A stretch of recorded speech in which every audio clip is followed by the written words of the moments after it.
grew up in Wyoming. I'm from here. I didn't move here later. And I was always a reader.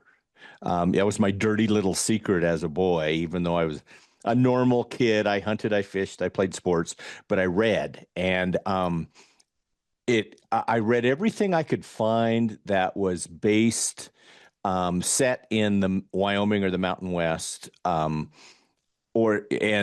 off, the books were often very well written by some really good authors, but they were never, in my opinion, from the inside out.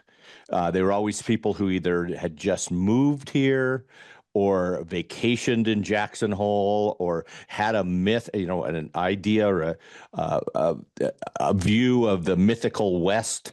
And I always felt that there was some inauthenticity to them. I thought if I ever wrote a book, I wanted to make it authentic so that people I knew around me would say, yeah, this is what it's like. This is what it was like during this period or whatever.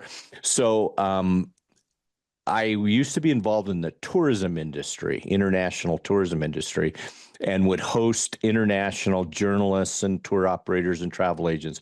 And I started to be able to see the West through their eyes because we were on the road and appreciate things that I had grown up with, see them differently, see how unique they were. And I thought that's what I want to be able to incorporate in the books. Whatever I write, I want to incorporate that. And I continue to. And even though there's not a lot of people out here, so there's more antelope, pronghorn antelope than people actually. There are a lot of issues, a lot of big national and sometimes international stories. This is kind of the point of the spear of them when it comes to energy development, environmentalism, and some big tech kind of things. So I try to incorporate that into the books as well, so that they're not all just retelling of Western myths. I think that everything I did was training for what I do now, but I never did them strategically in any way. I did. I worked at also, I worked on ranches. I worked on exploration surveying. I did construction. None of these were like full-time jobs. They were part-time things. But also like I mentioned, tourism promotion, traveling around, meeting all people in all walks of life, doing things like going on multi-day horseback trips in Yellowstone Park, going skiing, going, whitewater rafting, all these kind of things and journalism was perfect training for what I do now. I don't think if I were to map it out, I would change anything. I've never said, I've got to go get this job so I can write about it. It was just, I was just getting jobs, but it's all turned out to be really, really, setting a skeleton that I can then later, hang the meat on.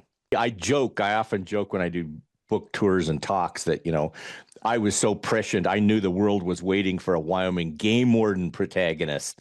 And I was the one who could deliver it. And it wasn't like that at all. In the very first novel that turned out to be Open Season, I was in my mind, writing about an issue, which is the Endangered Species Act, and how well-meaning legislation sometimes goes awry on the ground where it's supposed to take place. That was the issue.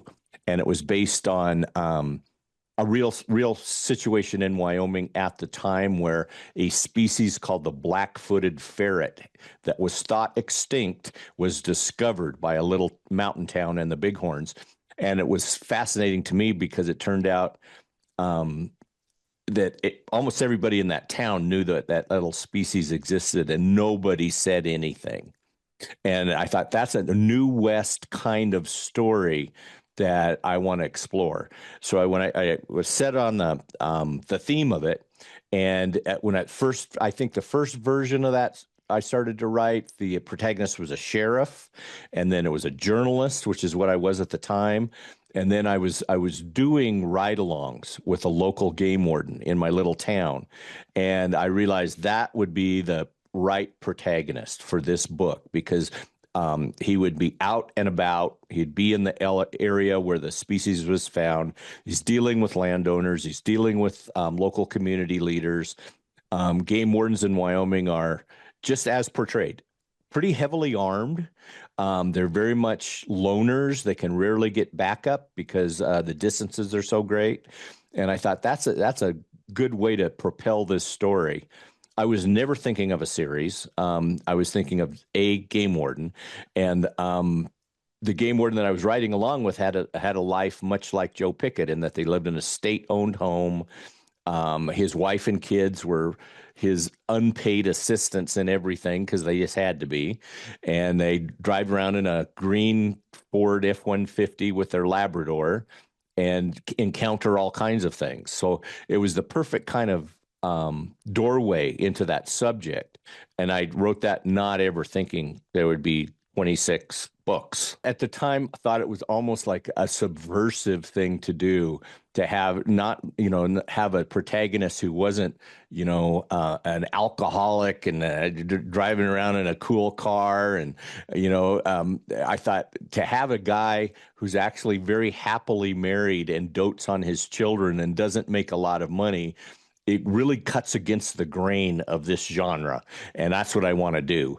I'm glad I made that decision now because the books have been told in real time. So the oldest daughter, who's only 7 years old in the first book, a lot of the books told from her point of view, is now almost 30 and all the girls have left the nest.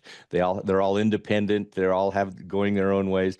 It's been fun to write, as much fun for me to write about the family growing up as all the other issues. So like I said, it was just different. I think a lot of readers enjoy reading about a married couple that likes each other because it's so unusual in either books or entertainment. But I think I enjoy doing that. I have always been fascinated with falcons and falconry, and Nate is one of the few characters in all the books that's based on a real person. Guy I grew up with. He was a year ahead of me in high school in Casper, Wyoming. He was a big blonde guy, the middle linebacker on the football team, and he was a falconer.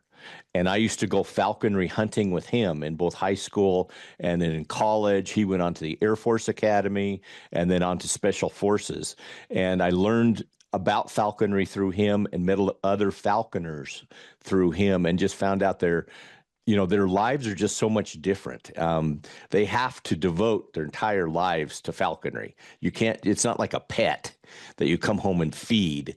They can fly away at any time. It's a whole different mindset and worldview. And I kind of embraced that and wanted a character who, displayed that kind of differentness in the modern world. And then decided he would also have the largest handgun at the world at the time and be kind of an outlaw type and ex-special forces. And again, not planning on having him be a recurring character, but he was so much fun to write that he's become one. So, he looks at things differently. He's often pursued by the feds. He has his own sense of justice. He helps Joe out in a lot of ways if Joe needs it, but Joe helps him too. Alex Soledad is kind of a mirror image of a dark black mirror image of Nate Romanowski himself, and that Alex Soledad is an ex-Special Forces member who feels because of something that happened overseas, he feels like his superiors and the government and everybody betrayed him and his buddies, and he wants to get revenge on all the people who put him in that position, and he's willing to do.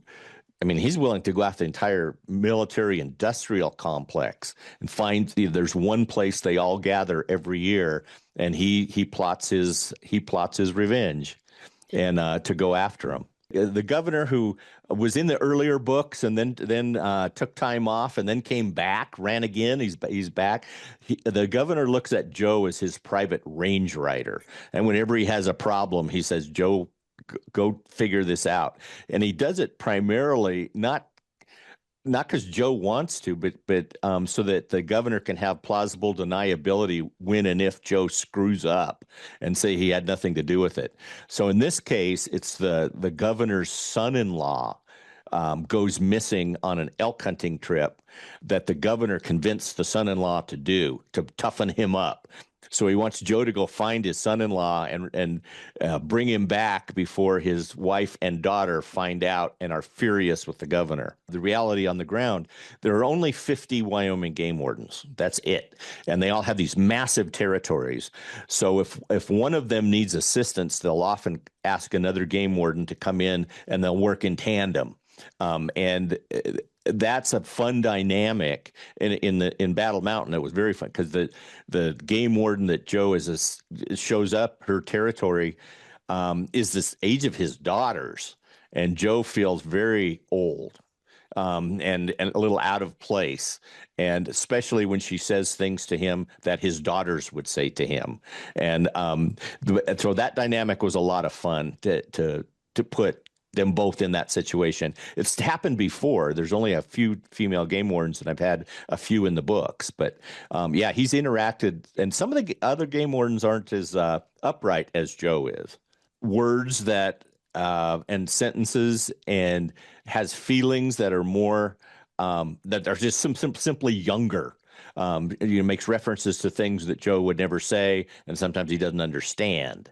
But very much like his daughters. That's why he's so kind of disconcerted by working with her, because it's like working with his daughter. I do have a visual sense of him, but it was pointed out to me quite a few years ago, and I didn't realize it at the time. I never describe him physically.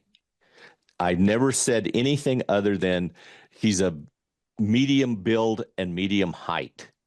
That's the only description that's ever been done on Joe Pickett. So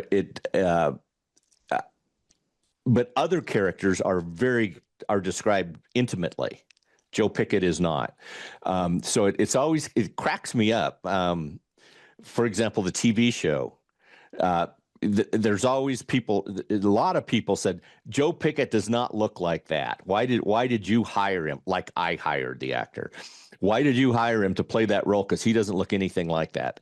And I thought, where do you get that? What Joe Pickett in your imagination is never described. So how could he not look like that?